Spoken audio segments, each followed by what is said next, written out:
Estar en la parte preliminar de la visita del Papa Francisco y tener con nosotros al querido padre Javier Abanto, que nos va a ilustrar acerca de la importancia de esta visita pontifical al Perú.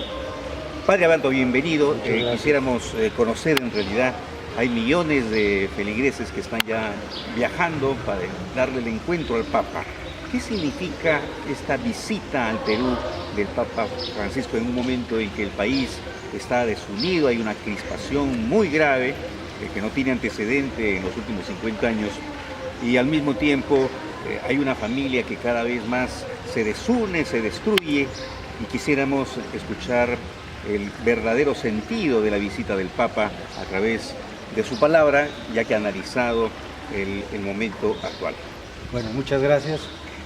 La principal motivación del Papa es una visita pastoral. Entonces, en el ámbito pastoral tiene que ver todo el trato dentro de la iglesia y fuera de la iglesia. Pero principalmente es para todos los fieles católicos del Perú, que son más del 40% de nuestro país, lo cual significa su gran importancia de la venida del Papa. Obviamente, a nivel mundial son más de 120 millones de católicos. O sea, usted saque su referencia, si en el Perú el presidente es de 30 millones, el Papa es de más de 120 millones. Entonces, la importancia de la presencia del Papa y por qué todos los medios de comunicación a nivel mundial centran su mirada en el Perú en este momento cuando está el Papa. Amigos, no sé si ustedes se habrán dado cuenta, creo que sí. Hay tres lugares que en el lenguaje moderno, diríamos, son lugares estratégicos. El Papa ha escogido estar en Madre de Dios, donde las cosas están muy complicadas con el narcotráfico, con el lavado de oro, el lavado de activos. Disculpe, padre, que cite el tema. Trata de personas. Y trata de personas. Y también Lima, es que es el resumen del Perú. Hay todo un problema político que se puede complicar y puede generar una crisis que ya no conviene a los peruanos. Y Trujillo, pues, que es la expresión de la violencia y crimen organizado. ¿Por qué ha escogido el Papa estos lugares? El lugar que tiene mayor foco en este momento a nivel de interés de la prensa internacional, y se ve por la cantidad de credenciales, es justamente Puerto Maldonado. ¿Qué ve usted en Puerto Maldonado? ¿Qué ve el sumo pontífice? El sumo pontífice, como el monseñor Martínez, que es el que promovió esta visita, ellos ven un interés de que el Papa visite a las comunidades nativas. Las comunidades nativas son la expresión de explotación, de trata de personas, de la gente con menos recursos, la gente con menos educación, con mayor tasa de analfabetismo. Entonces, creo que el Papa ha elegido Puerto Maldonado porque él mismo le interesa el cuidado de la naturaleza. Y ha escrito una encíclica vinculada a la naturaleza, precisamente, él ¿no? escribió, que es enérgica, dicho sea de paso. Escribió la Laudato Si, y en la Laudato Si invita a que no tratemos a las cosas de manera reciclable, como tampoco tratemos a las personas en esta ideología de reciclar todo. Lo ha repetido ayer, antes de ayer, en su mensaje a Chile y al Perú, de cómo nuestra cultura del reciclaje está matando a las familias, está matando a las personas. Entonces, el enfoque del Papa en la Laudato Si es decir, muy bien, en todos los países se hacen un montón de reuniones para cuidar la ecología, pero no logramos nada. Lo importante es que cada uno tenga una ética muy personal de cuidar la ecología. Es decir, si tú no cambias, no esperes que cambie el mundo. Ahora, amigos, estamos envueltos en una crisis. Es una crisis de orden social, de orden económico, de orden familiar. Hay una palabra que se repite con insistencia: perdón, reconciliación. Claro. Pero dice la gente, pero ¿cómo vamos a perdonar a los bandidos?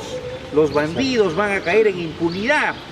¿Qué mensaje hay para que se dé una reconciliación real dentro de este momento difícil para la República? Porque no se trata de atacar las personas, sino de atacar el problema, creo, ¿no? Claro.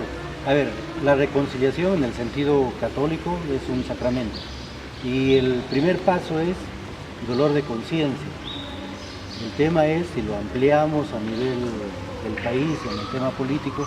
No sé si los políticos tienen dolor de conciencia por su país. Yo creo que hay que ver qué tipo de conciencia tienen ellos para decir que realmente quieren lograr la reconciliación. Pero ¿qué podría decirles el Papa dada la coyuntura actual? Yo creo que el Papa en su mensaje, que en el último que ha enviado, es invitarnos a la unión, invitarnos a la alegría, pero en el caso preciso, yo creo que él se manifestará de alguna manera en sus discursos, en los diferentes lugares. Hay que estar atentos qué dice en Puerto Maldonado, qué dice en Trujillo y qué dice en Lima. Su mensaje pastoral tiene una gran influencia. ¿Cree usted que se puede traducir en una nueva normativa esta visita a través del Congreso con la finalidad de conciliar, de elegir los puntos que nos unen y dejar de lado lo que nos desune, ¿no? Sin renunciar a la lucha contra la impunidad, por supuesto, ¿no? Claro. Bueno, el principio que siempre recuerda la Iglesia Católica es el principio del bien común. Tenemos dos aspectos importantes, el principio del bien común y el tipo de conciencia de los políticos. Yo no veo, desde mi mirada personal, no veo que los políticos estén interesados por un bien común. Tampoco veo que tengan una conciencia recta, verdadera, en ese sentido. Curioso, padre, es muy curioso porque la política es precisamente la expresión más alta de la caridad. Aquí las cosas se han puesto al revés. Sí, pues o sea, ¿qué está pasando? Muy poca caridad, es la verdad. Si ellos no tienen amor por el Perú, nos damos cuenta que pues, hay una familia que hay como 20 años arrastrando al Perú, siempre con sus caprichos. En los últimos años, los 2 últimos años de mandato del presidente han sido los 2 últimos años de lucha, ¿no? De lucha por mantenerse en el poder o por dejar un poquito a que los otros también gobiernen para que le dejen tranquilo, pero no se ha podido. Entonces, ¿pero cuál es el interés? ¿El interés del Perú o el poder? Y eso se traduce en una realidad lamentable, ¿no? Hay millones de personas, por ejemplo, que no tienen agua. Hay 10 millones de personas, eso ya afecta la dignidad de las personas. Hay millones de personas que no tienen acceso a la justicia. Hay inequidad, hay contrastes enormes en la sociedad, ¿no? Tenemos que llamar a los políticos a que sean conscientes de esto. Por ejemplo, los últimos meses el Estado no está invirtiendo. En infraestructura, en el bien común en realidad, ¿no? Teniendo en cuenta que se acerca el otro fenómeno del niño. O sea, saben científicamente que va a haber otro fenómeno. Pero entonces, no hacen nada. No hacen nada, estamos más preocupados por estos intereses, por estos cambalaches que está haciendo, pero no por el fenómeno que se nos viene, la crisis económica, que, bueno, milagrosamente vamos regular, ¿no? Pero el Estado no está, por ejemplo, en tema de educación no está invirtiendo. ¿Por qué? Porque hay inestabilidad en los ministerios. Entonces es un problema grande que nos espera.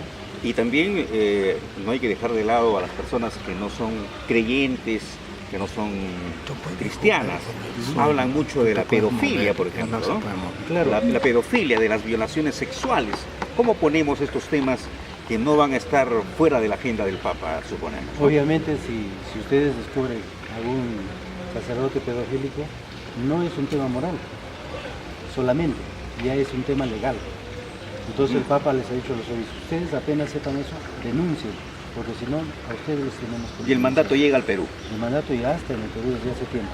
Además, ha exigido a las congregaciones tener un protocolo de cómo tratar estos casos, teniendo en cuenta, en primer lugar, las víctimas. Claro, teniendo en cuenta en primer lugar las víctimas. Es un alto costo.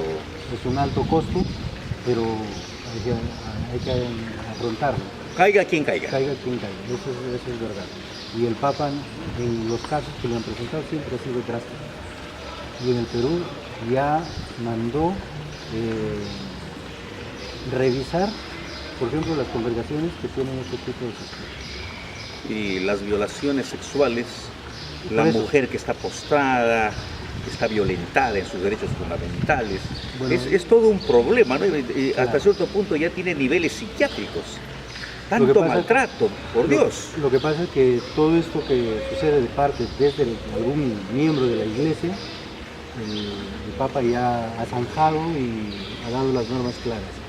El otro tema de la violencia contra la mujer, ya desde Juan Pablo II, por ejemplo, él tiene una encíclica que se llama Mulieris Dignitatem, que significa sobre la dignidad de la mujer.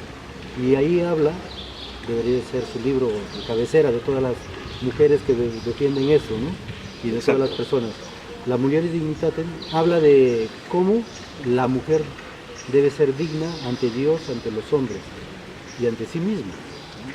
Entonces, ese tema se está tratando desde hace mucho tiempo en la iglesia. Lo que pasa es que no lo conocemos, Lo difundimos con los sacerdotes tampoco lo difundimos, ¿no? Exacto. Padre Abanto, muchas gracias. Estamos muy honrados con su presencia y lo felicitamos de paso porque sabemos que usted viaja a Roma, va a cumplir una misión distinta y seguramente que será siempre edificante. Lo vamos a extrañar, pero estamos ahí siempre en la línea del Señor. Amigos, estamos en cualquier momento en contacto a través de Centrum Labán, la agencia que les cuenta la verdad tal como esta ocurre, y esperamos pues que este mensaje que nos dejará el Papa Francisco sea enormemente trascendente para las colectividades en todos los niveles de la vida nacional. Muchas gracias, será hasta la próxima. Gracias, Padre. Muchas gracias.